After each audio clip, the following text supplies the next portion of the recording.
My name is Marissa Hale, 34 years old. The scream of sirens drilled into my ears, each pitch a blade cutting through the fog of half-consciousness. Red and blue lights painted the night outside the windows of the ambulance, fractured and frantic. My chest rose and fell in shallow gasps, every breath like dragging barbed wire through my lungs. The oxygen mask pressed against my face, cool plastic sealing me from air that never seemed enough. I clawed for breath and still felt like I was drowning on dry land. Above me, voices snapped and collided. Paramedics, sharp with urgency. Metal clanged as they snapped equipment into place, the antiseptic bite of alcohol swabs mingling with sweat. One leaned close, his face blurred, then steadying, eyes dark with concentration. "Stay with us, ma'am. Focus on my voice. Don't let go." I wanted to tell him I was trying. God, I was trying. But another voice cut through the chaos, one I knew too well, a voice I had tried to forget and could never escape. "She doesn't need that. Take it off." Even through the mask, the perfume reached me first. Cold lilac, sharp and choking. My mother's voice followed, smooth but barbed. The paramedic snapped back, "Ma'am, your daughter is in critical condition. The oxygen is keeping her stable." "Stable?" my father scoffed. The words spat like a curse. His voice was loud enough to rattle the walls of the ambulance. "You're wasting resources. She's useless. Always has been. Let her go." The air in my lungs turned to fire. His words burned worse than the fever in my veins. The paramedic adjusted the mask, his jaw tightening. His partner muttered something under his breath, disgust curling his voice, but my parents did not stop. My mother leaned in closer, the shimmer of her earrings catching the ambulance lights, her lips pursed with disdain. "She's been nothing but a burden since the day she was born. If she dies here, maybe we'll all finally be free." The words pierced me deeper than any illness. My hands twitched, desperate to push her away, but it was like moving through water, every nerve heavy and unresponsive. Then 2 faces rose up inside me, more vivid than the pain, brighter than the flashing lights. Hannah, 7 years old, with her untamed curls and eyes too wise for her age. Michael, just 5, his small fists always ready to defend what he loved. Their faces glowed with worry in my mind, unshakable, undeniable. If I died here, who would shield them from these monsters arguing over my body? The paramedic's voice cut sharper than a blade. "Ignore them. Focus on me. We'll get you there." The ambulance jolted over a pothole, my vision smearing into streaks of light and shadow. My parents' voices drilled on, relentless. My mother's shrill laugh, my father's cruel bark. "She's useless anyway. Let her die and be done with it." And yet, under the noise, under the suffocating pain, something stirred. A whisper, small but unyielding. "Not this time. Not like this." I closed my eyes, forcing air into my lungs, forcing life into veins they wanted empty. My pulse stuttered, but held. If I survived this night, and I would, then they were going to learn what useless truly looked like. Because I wasn't the one gasping for worth anymore. They were. The next breath came ragged but fuller. The next moment, white light blinded me. No longer fractured ambulance strobes, but the sterile glare of a hospital ceiling. The air stank of disinfectant, my throat raw, the mask still clamped over my face. Gratitude flickered in me, quickly smothered by the echo of their words. "Let her die. She's useless anyway." They hadn't whispered those in anger. They had spoken them as truth, a fact honed over decades of disdain. A nurse noticed me stirring, her kind eyes cutting through the fog. She leaned over. "Don't move too much yet. You gave us a scare. You're stable now." Stable. The word felt foreign. I had never been stable under them. Not in love, not in safety, not in belonging. They hadn't built stability. They shattered it. Where are they?" I croaked. Her jaw tightened. "Your parents?" I nodded weakly. "They caused such a scene in the ambulance that security had them removed from the ER. They didn't wait to see you admitted. They left." No pity colored her voice, only disgust. She patted my shoulder gently. "They don't deserve you." For a moment, tears welled, not for heartbreak. They had broken me too many times for that, but for the sudden warmth of a stranger's words, simple, solid, worth more than decades of anything my parents had ever given. Days blurred into recovery. Tubes, IV drips, doctors adjusting machines, their faces a carousel of clinical concern, food that tasted like cardboard. My body tried to stitch itself back together while my mind unraveled the cruelty it had endured. Then came the visits. Hannah climbed onto the bed, her tiny hand clutched in mine, her curls brushing my face. "Mommy," she whispered, "Grandma said you were too weak to live. That's not true, right?" Her voice cracked, and my heart cracked with it. I forced a smile, though it trembled. "It's not true, baby. I'm here. I'll always be here." Michael's fists balled, his little brow furrowed. "Grandpa said you'd give up like trash, but you didn't." I pulled them both close, the pain in my chest burning into something hotter, sharper, rage. How dare they? How dare my parents poison my children's minds with the same venom they had poured into mine? The doctors urged rest, but rest was impossible. Every time I closed my eyes, my mother's perfume suffocated me. My father's words rattled like chains. They hadn't just wanted me gone. They wanted Hannah and Michael to believe I was worthless, to inherit that belief like a curse.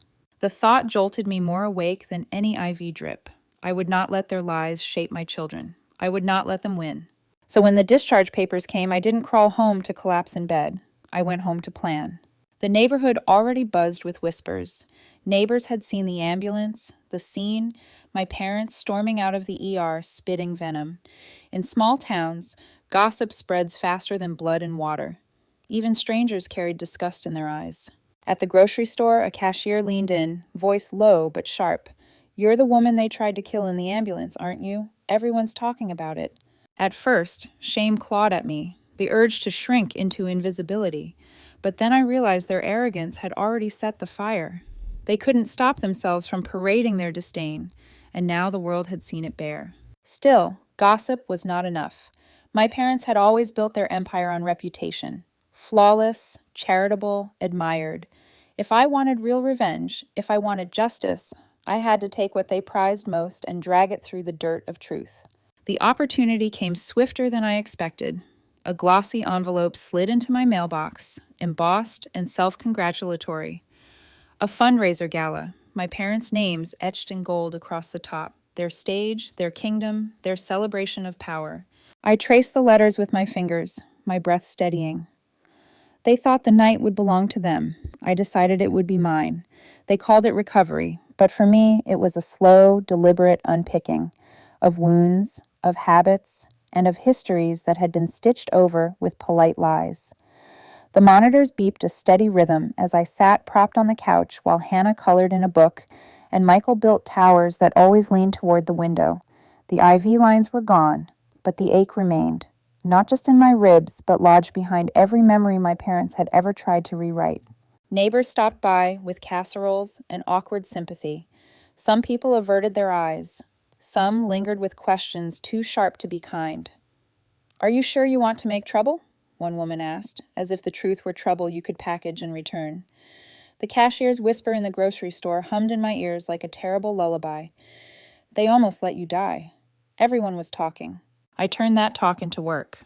At night, I mapped the plan across a kitchen table full of printer paper and cold coffee.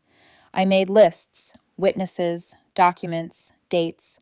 I called numbers I had avoided for years, former managers, distant cousins, a woman I had worked for who still had a framed photo where my hands, once steady and sure, held a tray of coffee.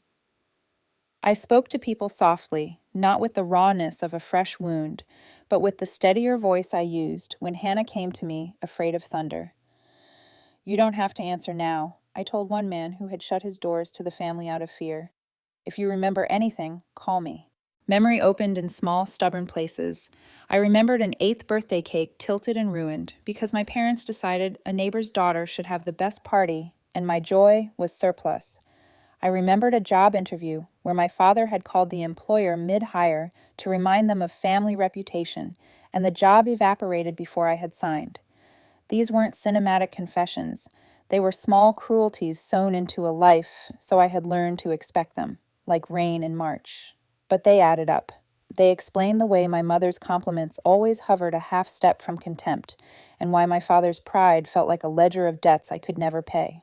David, the paramedic with eyes that held a hard, reluctant kindness, became the first clear ally. He'd read the same ledger in their faces the night my breath failed.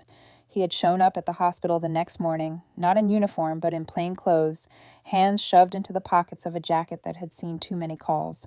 "If you want me to write what I heard, I'll do it," he said quietly. And when he did, his handwriting trembled a little in the way people tremble when they are saying something true that will hurt someone else's power. His statement was simple and blunt. The words I had heard, the demand to remove my oxygen, the look of ease on my parents' faces as if they were scheduling an appointment. He signed it with his full name and a badge number. I scanned it and tucked the photocopy into a folder I labeled in black marker, Evidence. That folder grew. A neighbor who had watched my parents' faces as they left the ambulance wrote down what he had seen. A cousin, cut off years ago for daring to side with someone else in a family fight, supplied screenshots of texts where my parents plotted to orchestrate public appearances that masked private cruelty. An old boss sent me an email confirming that a call from my father had changed the terms of my recommended employment. Each scrap felt like a splinter removed from a larger board, sharp and small, but once collected, they began to reveal the grain of the wood. Balancing this with motherhood was a different kind of labor. Hannah wanted to know if Mommy was fixed yet. Michael wanted me to build him a fort that would keep out mean grown-ups. I taught them both, between interviews and document requests, a lesson my parents never taught. Dignity is not loud. It is a quiet claim you make for yourself in how you stand, how you speak, and how you protect the people who rely on you. One afternoon, Hannah burst into tears because a classmate had echoed something their grandmother had said. I knelt, eye level. "When someone tries to put you down," I told her, voice steady, "you don't have to shout back. You show them who you are by remembering who loves you and by keeping your heart brave." She wiped her cheeks, squared her small shoulders, and I wrote that moment into the ledger of why I fought. There were tactical things to do, too. I learned, awkwardly, to be patient with bureaucracy. I made photocopies at the library after hours, sat in a corner scanning pages while Michael dozed on my shoulder. I emailed David a draft of his witness statement, and he edited it, a professional's economy making the truth sharp and usable. I spoke to a lawyer who offered a quiet primer on defamation and custody risk. Public exposure is a spear with two ends. You can pierce the beast of reputation, but you can also bleed yourself in the process. Which is why I moved carefully. I did not want revenge to become a spectacle that would drag Hannah and Michael into a court maze where strangers argued about private hurts. I wanted clarity, not chaos. I wanted the truth to be a light, not a torch that burned our future. Lindsay, my sister, lingered at the edge of this orbit in a way that worried me. She had always been the family's mirror, reflecting the image our parents wanted to project, polished, profitable, untroubled. But in a late-night conversation I had with her on a porch slick with rain, I glimpsed a fracture. She shrugged, fingers worrying, a necklace chain she rarely took off. "They gave me things," she said, voice small. "I paid a price. Don't make this harder than it has to be, Mari." There was a tremor that could have been fear or guilt. Later, when she thought I wasn't listening, she muttered, as if rehearsing an apology she wouldn't say out loud. "Maybe they were always scared. Maybe they were afraid of being weak." Was that compassion or self-justification? I couldn't tell. The line stretched like a taut wire between us. I wanted her to choose truth. She wanted to keep a life that had bought her comfort. It left me with a quiet, ugly question.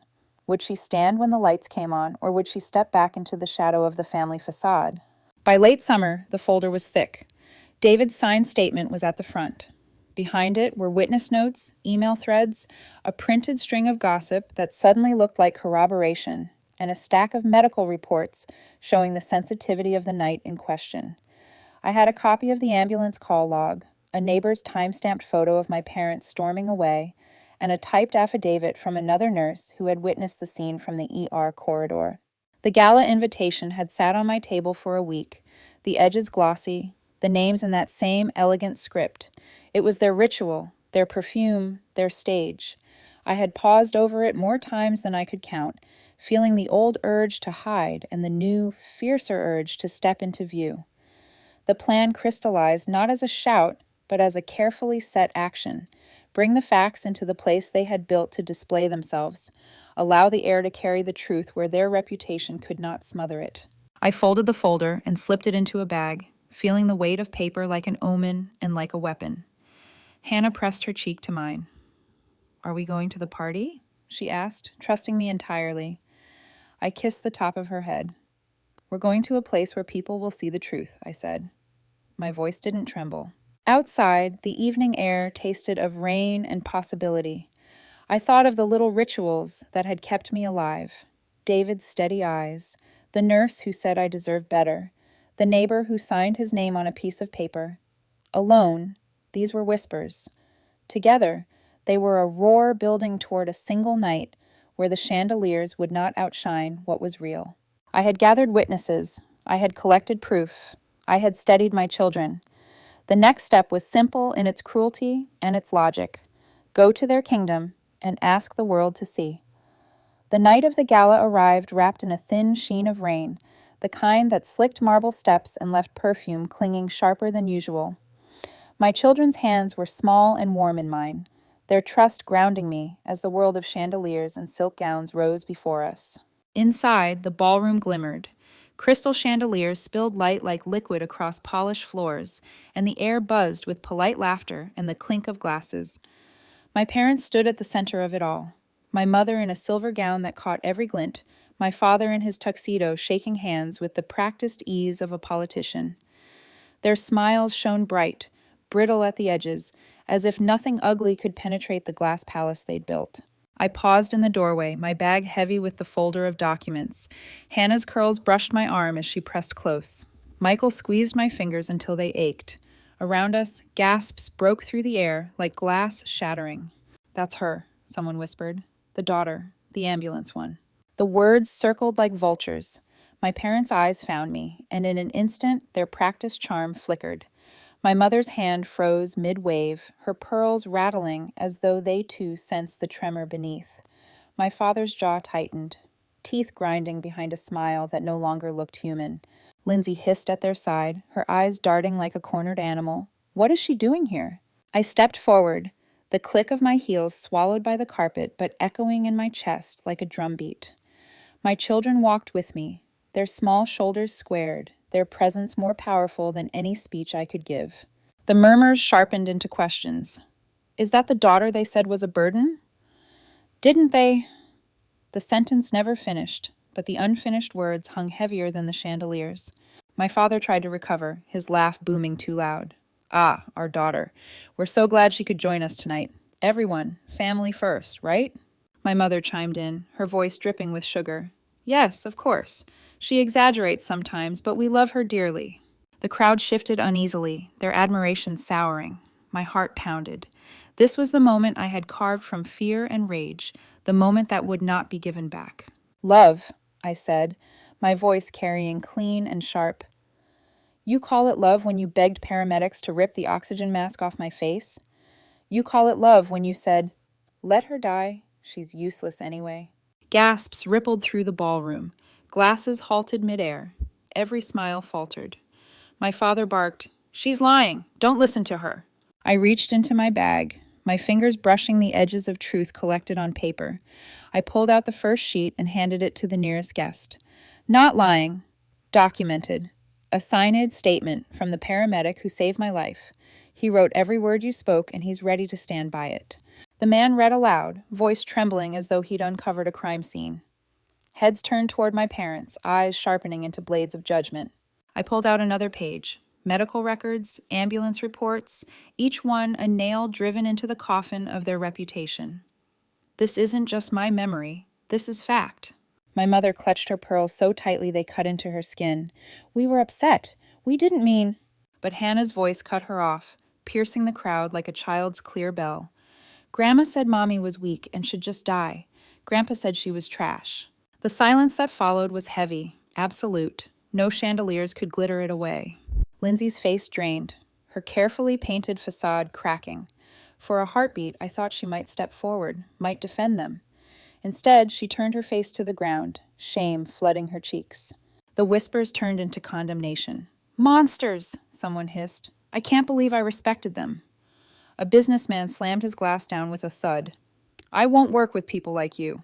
In the corner, I caught a flicker of light, a prominent guest, a a city councilman's aide, holding up his phone, recording.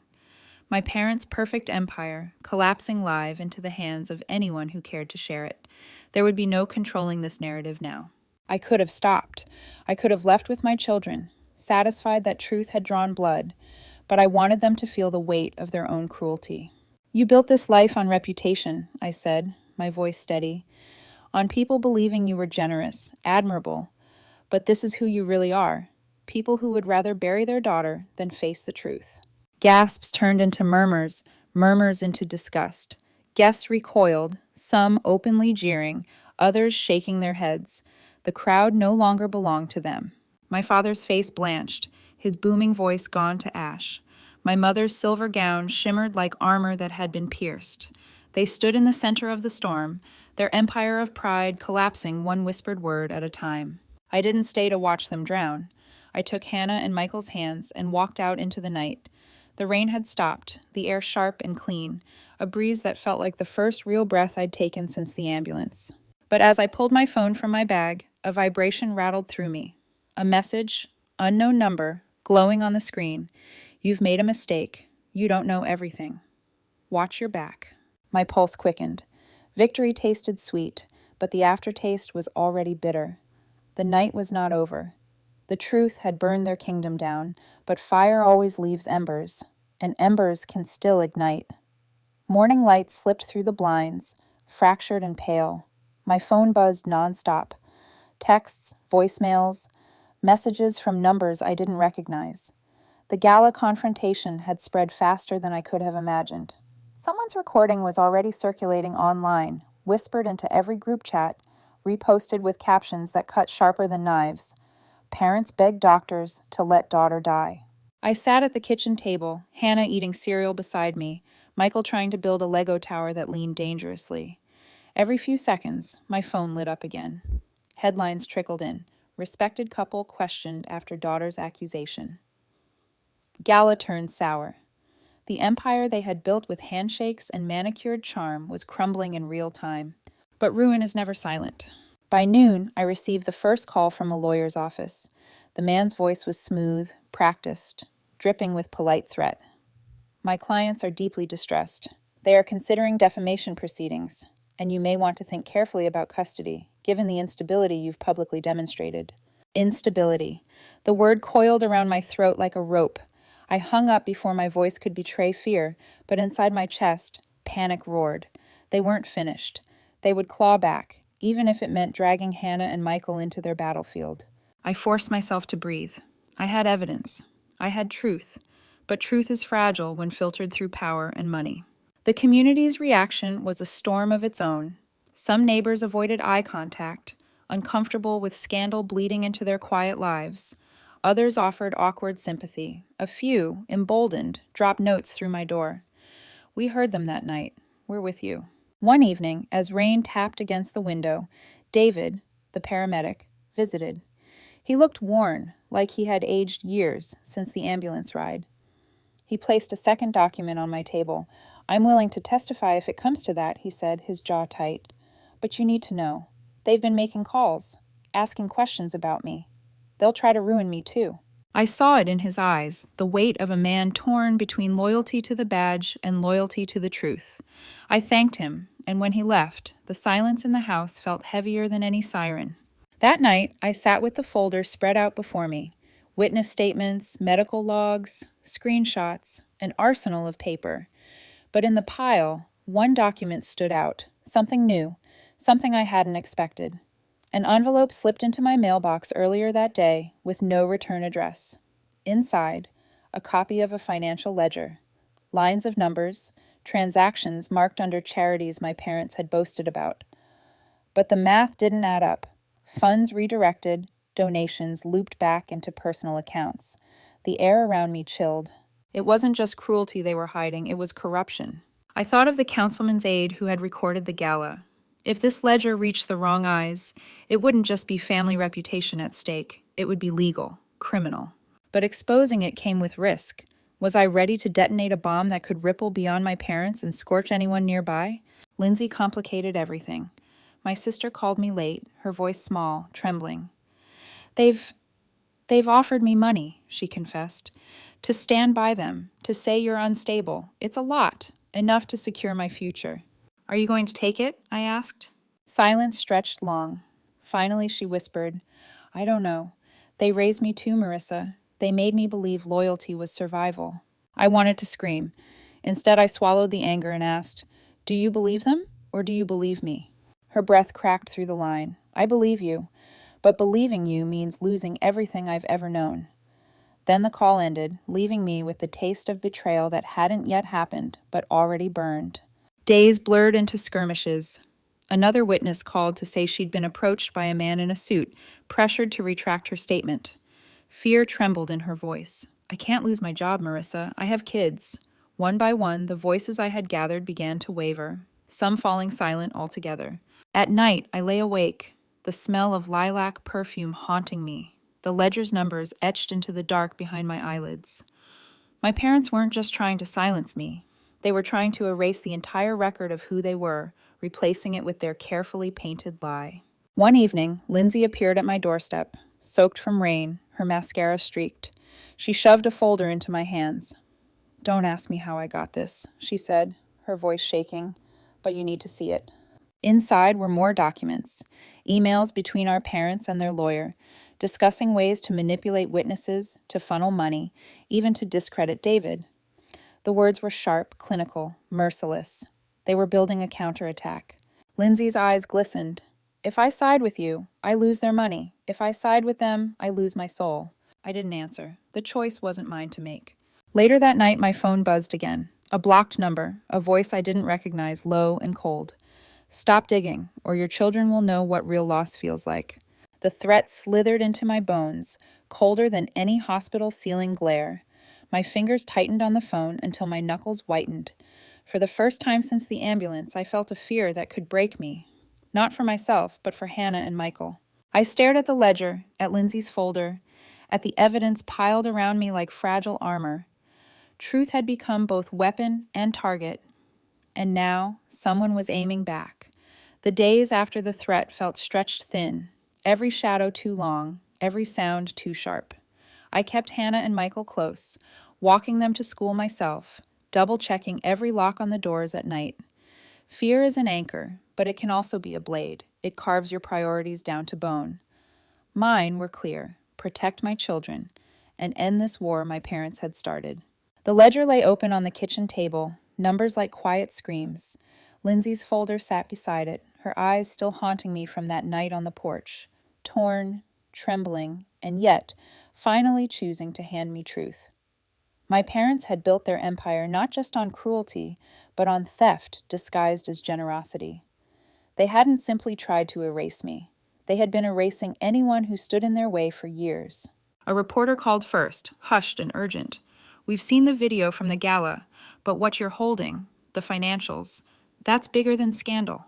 That's criminal. His voice wavered between concern and hunger. I hesitated, staring at the faces of my children playing on the floor. To expose it meant inviting a war I wasn't sure we could survive, but to hide it meant letting them win again.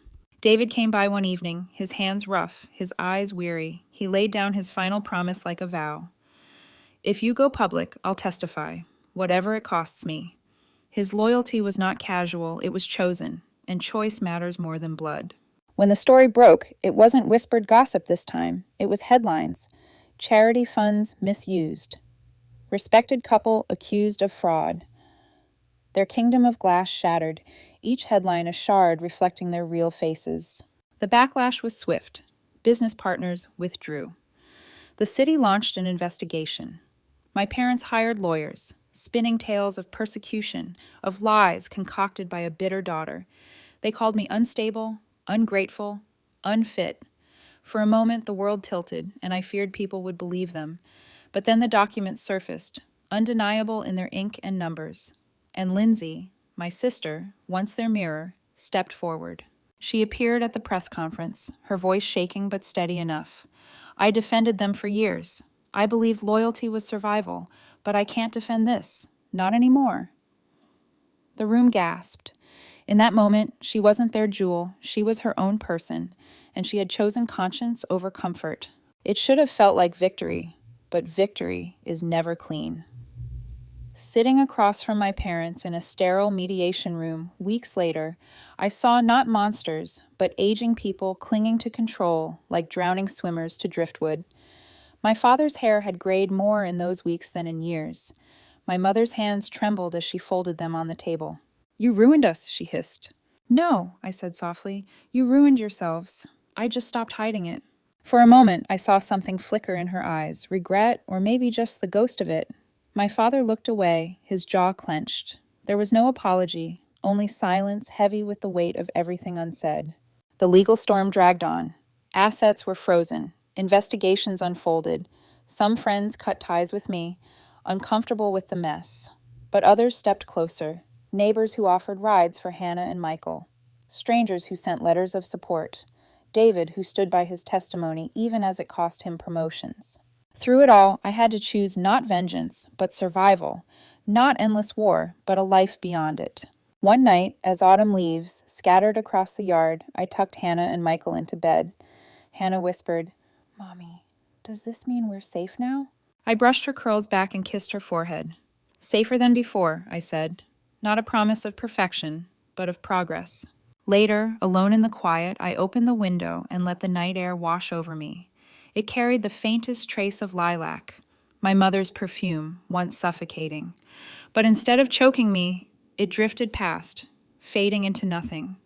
The smell that had haunted me no longer owned me. I thought back to the ambulance, to the mask pressed against my face, to their words slicing deeper than any wound. Useless, a burden, trash. I had carried those words like chains for years. Now, standing in the cool air, I felt the last link break. I wasn't useless. I wasn't weak. I was flawed, scarred, tired, but alive. And alive was enough. The future stretched uncertain, but for once, uncertainty felt like freedom. My parents' empire was rubble. My children's laughter filled the house, and I could breathe without fear of their shadow pressing the air from my lungs. "My name is Marissa Hale," I whispered into the night, the words steady, unshaken. "And I am still here."